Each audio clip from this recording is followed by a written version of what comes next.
अस्सलाम वालेकुम, good evening ladies and gentleman. उम्मीद करता हूँ आप सब ठीक होंगे।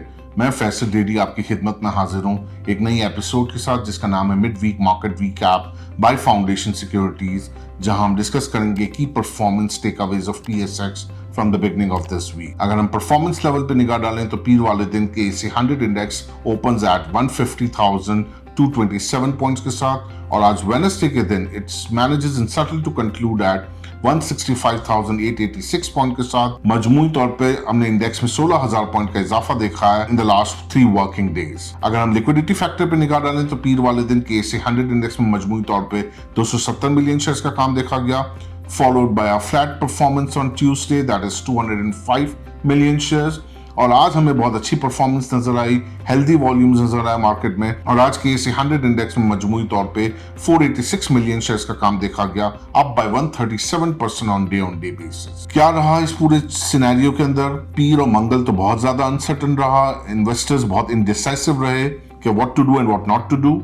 However last night, late night के अंदर हमें ये अपडेट से वो आना शुरू हुई फ्रॉम द गल्फ साइड, जो गल्फ टेंशन क्रिएट हुआ है बिटवीन ईरान एंड यूएसए। तो वो एक बहुत बड़ा एक पॉइंट बन गया था कि अगर वहां रेजोल्यूशन हो जाता है या किसी किस्म का भी कोई रिलैक्सिंग स्टेटमेंट आ जाती है in terms of cease fire, वो मार्केट में एक ट्रू पिक्चर या एक हेल्दी वॉल्यूम्स के साथ एक रिकवरी नजर आएगी। अगेन मार्केट का ट्रेंड तो बुलिश था ही पहले भी, अभी भी है ही। मीनवाइल ये जो अभी रिकवरी आई है it's a pull back actually, जो कि बहुत ज्यादा आपने देखा था कि एक डिस्काउंटिंग उस पर आ गई थी सेंटिमेंट्स के साथ। तो अब वो एक रिकवरी फेज नजर आ रहा है, और जो कि मुझे लगता है गोइंग फॉरवर्ड 1-2 दिन और कंटिन्यूड रहेगा, अनलेस कि कोई और स्टेटमेंट लेट इवनिंग में या दोबारा वहां से ड्राइव इन ना हो जाए। फॉर अ टाइम बीइंग सारे इन्वेस्टर्स की निगाहें वहीं पर ही हैं कि किस तरह की स्टेटमेंट फ्लोट होती है और क्या अगला लाए अमल होगा।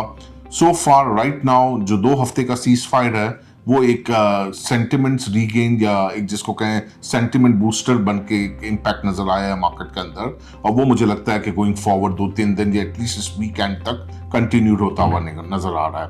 जो प्राइमरी फैक्टर इन्वेस्टर को जो निगाहें रखनी चाहिए अपकमिंग रिजल्ट पे भी और साथ ही साथ डिविडेंड्स के ऊपर भी, तो वो आपको एक्साइटमेंट जो मिलेगी वो बैंकिंग सेक्टर के अंदर है, followed by cyclicals of cement sectors. Cements बहुत अंडर प्ले रहा है, तो इसके अंदर हमें वैल्यू एडिशन नजर आ रही है इन जो मैं शॉर्ट टर्म रिकवरी के अंदर बता रहा हूँ। साथ ही साथ आप बैंक्स को medium term to long term के लिए भी होल्ड कर सकते हैं, क्योंकि उनमें भी पे आउट स्ट्रॉन्ग है और अब क्वार्टर के रिजल्ट्स भी आने स्टार्ट हो जाएंगे।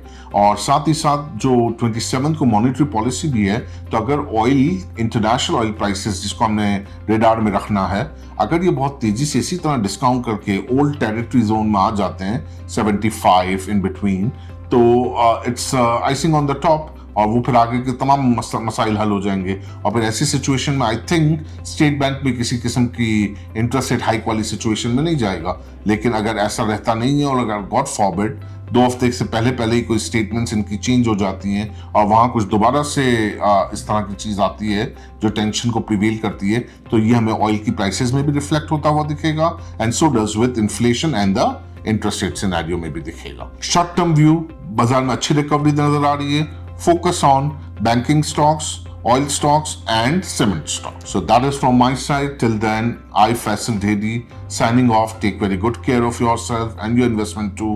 And please share your valuable feedback here at info@fs.com.pk. Your valuable feedback is really important to us. Stay blessed. Goodbye.